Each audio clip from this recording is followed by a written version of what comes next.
The word embarrassment first attached itself to my name when I was 14, the Christmas I asked for a computer instead of clothes.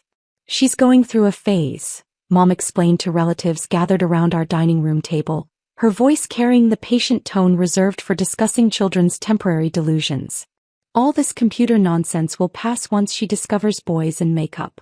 15 years later, that phase had evolved into the family's most reliable source of social discomfort. While my brother Marcus built his reputation as a successful investment banker, climbing the corporate ladder with impressive precision, I remained the family member who required careful explanation at social gatherings. The one who'd never quite figured out how to translate intelligence into respectability. The pattern had been established early and reinforced consistently. When I graduated high school as valedictorian, the focus was on Marcus making varsity football. When I earned a full scholarship to MIT, the celebration centered on Marcus getting accepted to Harvard. When I graduated summa cum laude with dual degrees in computer science and electrical engineering, the family gathered to toast Marcus landing his first internship at Goldman Sachs. Each milestone in my academic journey was acknowledged politely but overshadowed by Marcus's more conventional achievements. Straight A's in advanced mathematics were impressive, but football trophies were displayed prominently on the mantelpiece. Academic honors were mentioned briefly in holiday newsletters, but Marcus's social connections were discussed extensively at dinner parties. The disconnect became more pronounced as we entered our 20s. Marcus's path was linear and comprehensible. Prestigious university, recognizable company, steady promotions, appropriate marriage to Jennifer from Connecticut. Their relationship timeline followed social expectations perfectly, progressing from college dating to engagement to wedding to first child with clockwork precision. My trajectory, by contrast, defied easy categorization. Instead of pursuing traditional employment after MIT, I'd returned home to our parents' basement, claiming I needed time to work on some projects. While Marcus was impressing Goldman Sachs executives with his analytical skills, I was surrounded by servers, circuit boards, and prototype quantum processors that no one in my family understood or appreciated. "She's always been different," became Mom's standard explanation when neighbors asked about my post-graduation plans. "Very bright but not particularly practical. She'll figure things out eventually." The subtext was clear to everyone in our social circle. Emma was smart but lacked the common sense to translate academic achievement into career success. She was the kind of person who could solve complex mathematical problems but couldn't navigate basic social expectations about appropriate life choices. Marcus had always been everything our parents hoped for in a successful child. Harvard MBA, corner office at Goldman Sachs, wife from an appropriate family, house in the right neighborhood. At 32, he embodied the kind of conventional success that made sense at dinner parties and country club events. People understood his career trajectory, respected his achievements, and considered him a credit to our family's values. I, on the other hand, had become the family's ongoing disappointment. No husband, no traditional career path, no achievements that translated easily into cocktail party conversation. At 29, I was still figuring things out according to family consensus, pursuing computer-related hobbies that seemed impressive to other technical people but utterly mystifying to anyone with actual business sense. The basement laboratory that had started as a temporary workspace had evolved into a sophisticated research facility over the past 8 years. What began as curiosity about quantum mechanical principles had developed into breakthrough applications for computational processing. But explaining quantum entanglement and superposition to family members who considered basic computer literacy advanced technology proved consistently futile. "She's very dedicated to her research," Dad would tell colleagues who asked about my career progress. The word research made my activities sound more legitimate than playing with computers in the basement, though he had no clear understanding of what that research actually involved or why it might matter. This Christmas gathering was particularly well attended, with cousins, aunts, uncles, and family friends filling our parents' house for their annual holiday celebration. The kind of event where family success stories were shared, professional achievements were celebrated, and social hierarchies were reinforced through careful conversation. The guest list represented our extended family's most successful members. Uncle Robert had built a regional construction company into a multi-million-dollar enterprise. Aunt Patricia ran the most exclusive interior design firm in the city. Cousin David had just been promoted to partner at his law firm.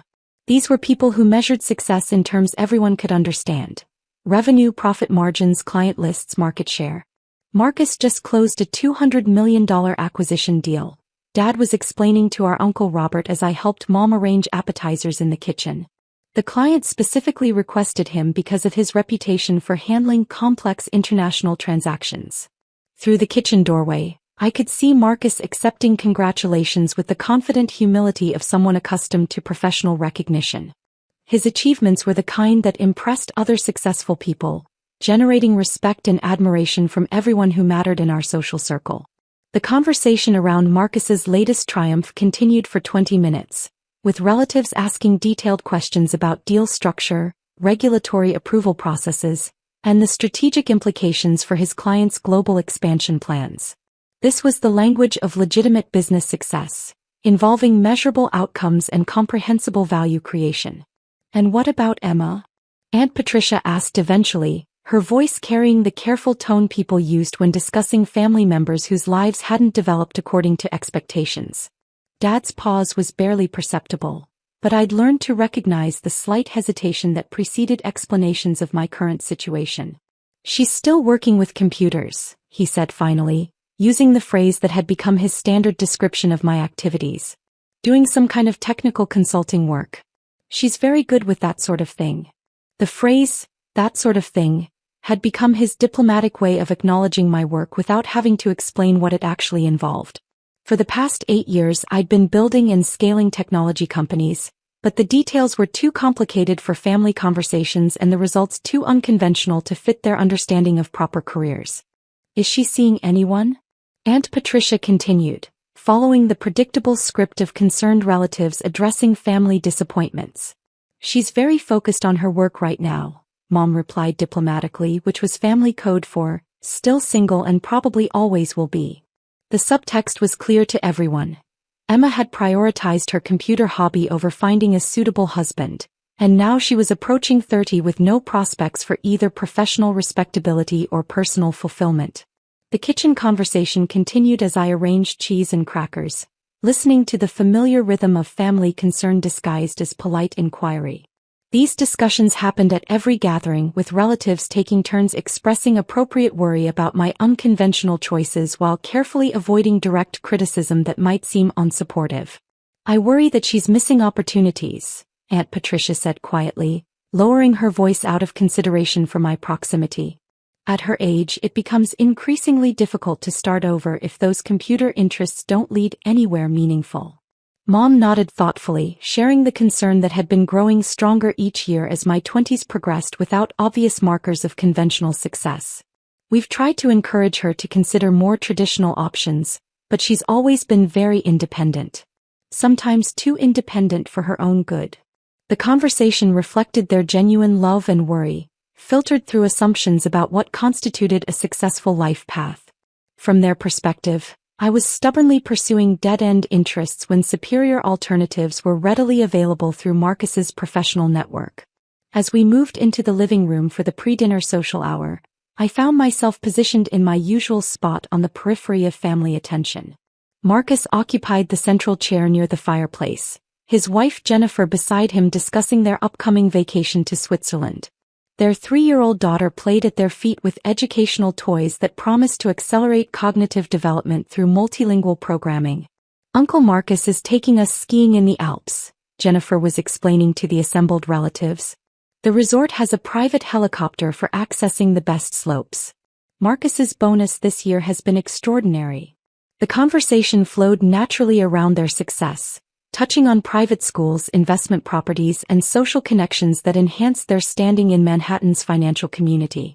This was the kind of life our parents had envisioned for both their children: traditional, impressive, and easily explained to other successful people. Jennifer's discussion of their lifestyle provided a masterclass in conventional achievement. The Swiss vacation wasn't just a luxury purchase, but a demonstration of Marcus's value to Goldman Sachs.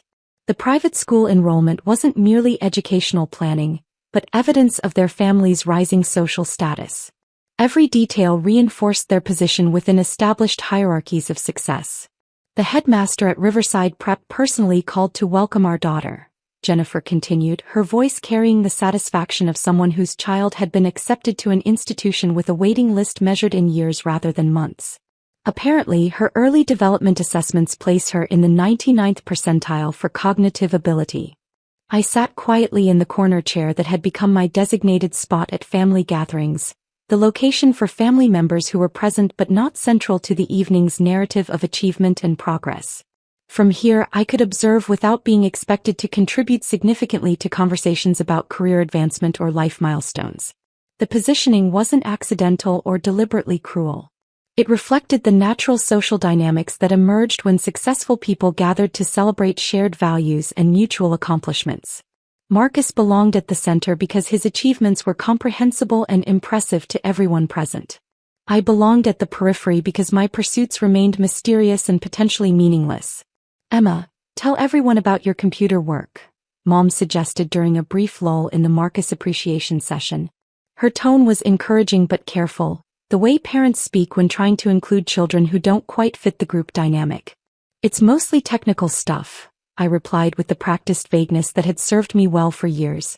Database management, system optimization, quantum processing applications. Pretty boring unless you're into that kind of thing. Marcus laughed, the sound carrying just enough condescension to establish the professional hierarchy between us without seeming overtly dismissive. Emma's always been more comfortable with machines than people. Some people just have different strengths, you know? His comment drew understanding nods from the adults, reinforcing their shared assumption that I'd found my appropriate niche in the technical support role that suited my personality and limitations. Not everyone could handle the pressure of high-stakes business dealings or complex client relationships. The assessment wasn't entirely wrong from their perspective.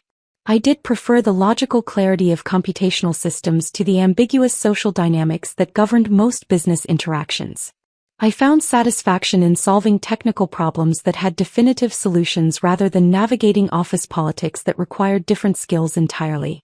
That's wonderful that you've found something you enjoy, Aunt Patricia said with the enthusiasm typically reserved for children's hobbies. It's so important to have interests that keep you busy and engaged, even if they don't lead to traditional career paths. Her comment encapsulated the family's collective understanding of my situation. My computer work was a harmless interest that provided personal fulfillment without generating meaningful professional advancement. Like someone who enjoyed gardening or collected vintage stamps, I had found a technical hobby that suited my personality while accepting its limitations as a foundation for adult life. The gift exchange proceeded with predictable patterns that reflected established family hierarchies. Marcus and Jennifer received expensive items that acknowledged their status. Cashmere scarves from Italy, premium wine collections, jewelry from recognizable European designers. Their gifts to others were equally impressive, demonstrating both their good taste and their ability to afford generous gestures. My gifts were more practical. Books about emerging technologies, software licenses for development platforms, specialized equipment for my basement laboratory setup. The kind of presents appropriate for someone whose interests were technical rather than sophisticated, useful rather than luxurious. This looks very advanced, Dad said, examining the quantum computing textbook I'd given him, though we both knew he'd never read beyond the introduction. I'm sure it's fascinating to people who understand these complex scientific concepts. His response was typical of how family members engaged with my technical interests. They expressed appropriate appreciation while maintaining comfortable distance from subjects that exceeded their comprehension or relevance to their own lives. After dinner, as the evening wound toward its traditional conclusion, the conversation turned to family plans for the coming year. Marcus outlined his career trajectory toward managing director, explaining the political dynamics and performance metrics that would determine his advancement timeline. Jennifer discussed their daughter's enrollment in an exclusive preschool that would position her for eventual admission to elite private schools. Various relatives shared updates about promotions, real estate purchases, and social achievements that marked their continued progress along conventional paths to success. Uncle Robert's construction company had secured contracts for 3 major commercial developments. Aunt Patricia had been featured in Architectural Digest for her work on a celebrity client's estate renovation. "What about you, Emma?" Cousin Sarah asked when the conversation eventually reached my corner of the room. "Any big plans for next year?" Sarah was 2 years older than me and had recently been promoted to senior marketing director at a Fortune 500 consumer goods company. Her career trajectory represented exactly the kind of steady corporate advancement that our family considered appropriate for intelligent young women. Measurable progress, impressive titles, clear advancement opportunities. Before I could respond to her question, Marcus's phone buzzed with an incoming call. He glanced at the screen and recognized the caller as important enough to interrupt family time, excusing himself to take what was obviously a significant business conversation. "I'm working on some interesting projects," I said carefully, using language vague enough to avoid technical explanations that would lose my audience's attention. "Still early stages, but potentially significant applications." The response was met with polite but skeptical attention. After years of hearing about my interesting projects that never seemed to result in conventional success markers, the family had developed patient tolerance for my technical optimism combined with realistic expectations about actual outcomes. "That's wonderful," Mom said encouragingly. "Just remember that it's okay to be satisfied with what you have. Not everyone needs to achieve extraordinary things to have a meaningful life." Her words were intended as comfort, offering permission to accept modest achievements rather than pursuing unrealistic ambitions. But they stung precisely because they revealed how completely my family had written off any possibility of significant success in my future. The comment reflected years of conversations where they'd encouraged me to be realistic about my prospects and accept help from people who understood how business actually worked. Their concern was genuine, motivated by love and worry about my refusal to pursue conventional paths that led to measurable security. Marcus returned from his phone call with an expression of professional satisfaction, settling back into his central chair with the confidence of someone whose importance had just been confirmed by external validation. "Sorry about that," he said, addressing the room with practiced humility. "Year-end business never stops, even on Christmas. The global markets don't recognize American holidays." "Was it important?" Dad asked, his tone conveying genuine interest in Marcus's professional responsibilities and their international scope. "Just confirming some details for next week's board presentation," Marcus replied casually, his tone suggesting that board presentations were routine aspects of his professional life. "We're announcing a major expansion into emerging markets. Should be good for another promotion cycle." The conversation resumed its focus on Marcus's career trajectory, with relatives asking detailed questions about his responsibilities, achievements, and future prospects. This was the kind of success story that made sense to everyone. Clear progression, impressive titles, measurable financial rewards, respect from colleagues and superiors. As the evening progressed, I found myself feeling increasingly isolated from the family's shared understanding of what constituted a meaningful life. While they celebrated conventional achievements and traditional milestones, I was building something they couldn't comprehend or appreciate. The disconnect had grown wider each year, creating a gulf between my actual accomplishments and their perception of my ongoing failure to launch a proper adult life. "You know, Emma," Marcus said during a brief private moment as we cleaned up dessert plates in the kitchen, "it's not too late to consider a more traditional career path. I could probably get you an entry-level position at Goldman, maybe in the technology support division. Nothing glamorous but steady work with good benefits." His offer was genuinely meant to be helpful, reflecting his sincere belief that I needed rescue from my dead-end technical pursuits. In his worldview, any job at a prestigious financial firm was superior to whatever computer-related activities were occupying my time in our parents' basement. "The technology support division handles all the computational infrastructure for our trading operations," he continued, warming to the subject. "It's actually quite sophisticated work and they're always looking for people with advanced technical skills. You'd be perfect for that kind of role." His assessment revealed how he understood my capabilities. Technically competent but lacking the strategic thinking and interpersonal skills necessary for client-facing or leadership positions. I could contribute meaningfully in a support capacity while leaving business decisions to people with appropriate training and temperament. "Thanks," I replied quietly, maintaining the appreciative tone expected when family members offered career assistance. "I'll think about that." But as I watched him return to his central position in the family's attention, I realized how completely our paths had diverged. While he was climbing a ladder that everyone could see and measure, I was building something that existed entirely outside their frame of reference. The moment that crystallized everything came near the end of the evening, as relatives were gathering coats and preparing to leave. Cousin Sarah was discussing her job search, having recently been laid off from her marketing position despite strong performance reviews, when the conversation turned to family support networks and career advice. "It must be nice to have Marcus as a brother," she said to me, her voice carrying a note of envy disguised as observation.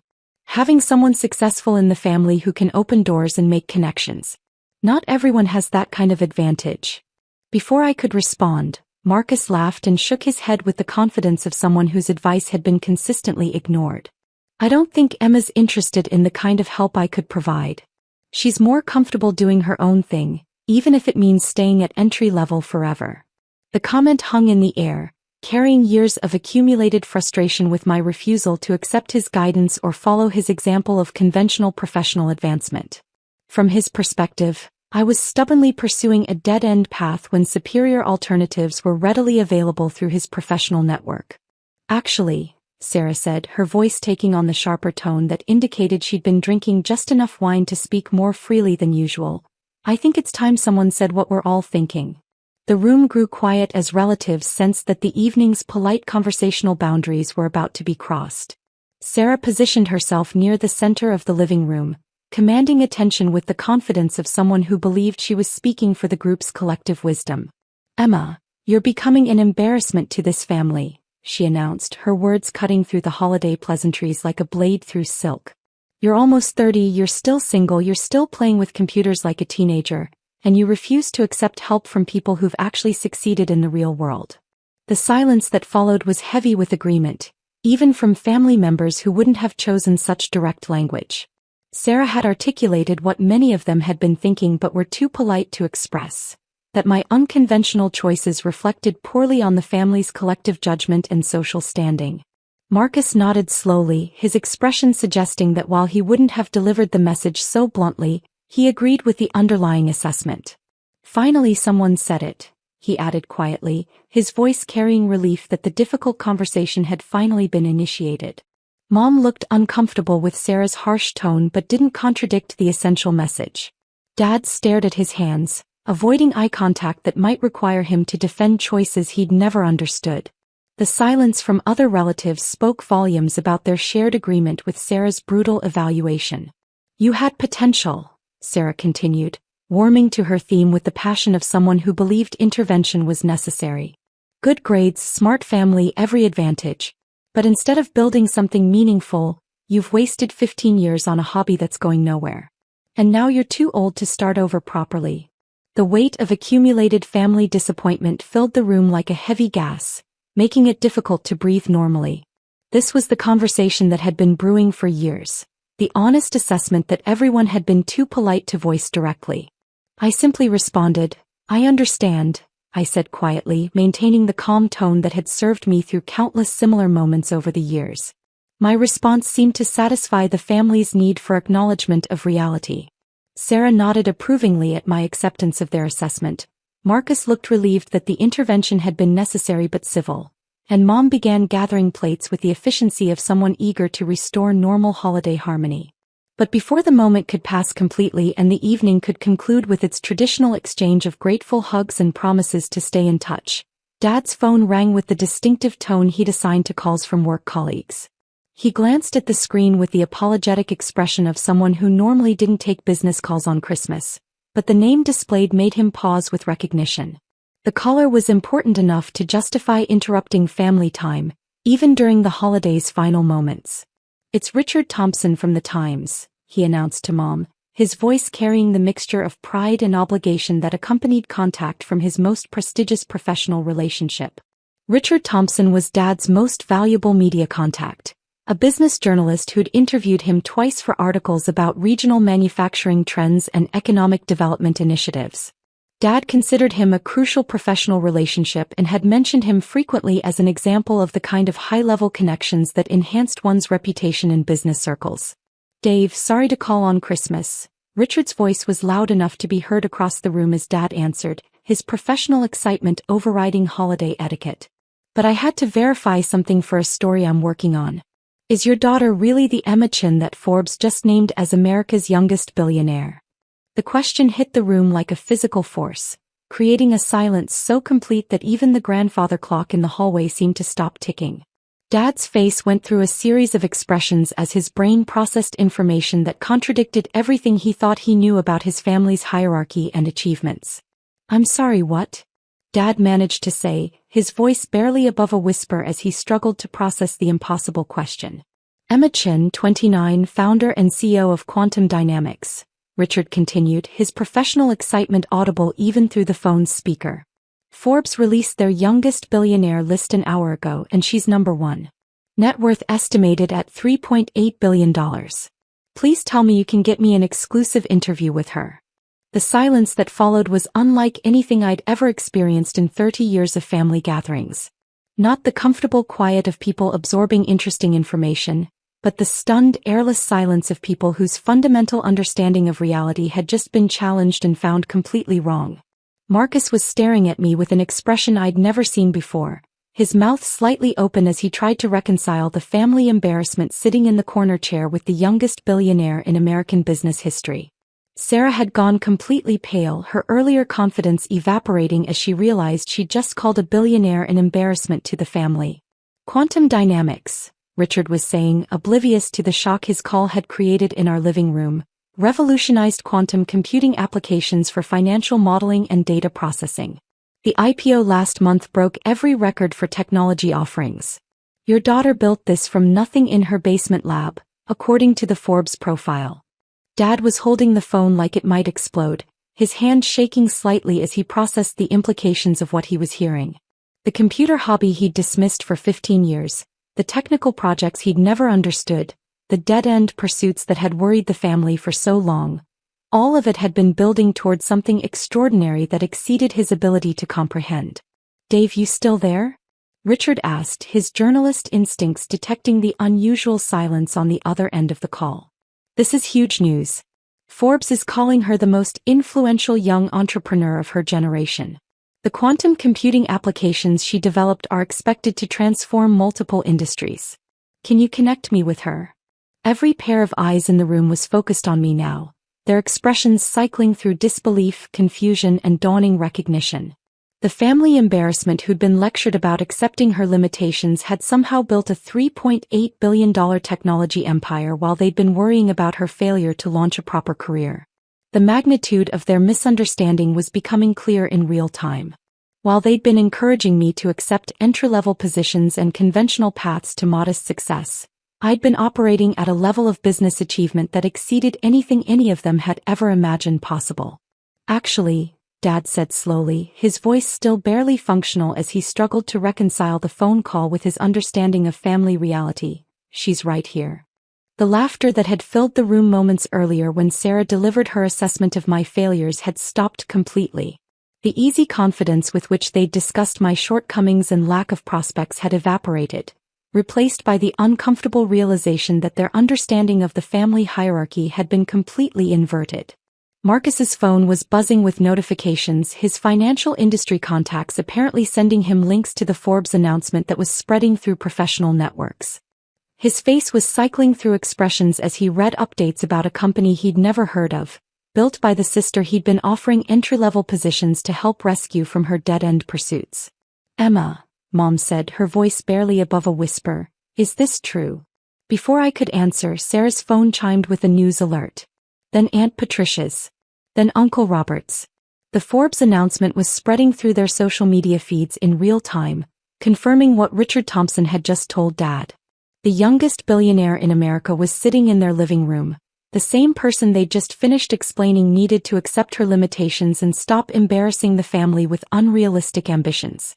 "Quantum dynamics has been my primary focus for the past 8 years, I said quietly, maintaining the same calm tone I'd used to acknowledge their earlier assessment. The company went public last month. The implications were settling over the room like a heavy blanket that made thinking difficult. While they'd been politely tolerating my computer hobby and encouraging me to accept Marcus's offer of entry-level employment, I'd been building a technology empire that had just made me one of the wealthiest people in the country. As the full weight of the revelation settled over the Christmas gathering, I realized that strategic invisibility had served its purpose perfectly. The embarrassment to the family had just become the family's most remarkable success story.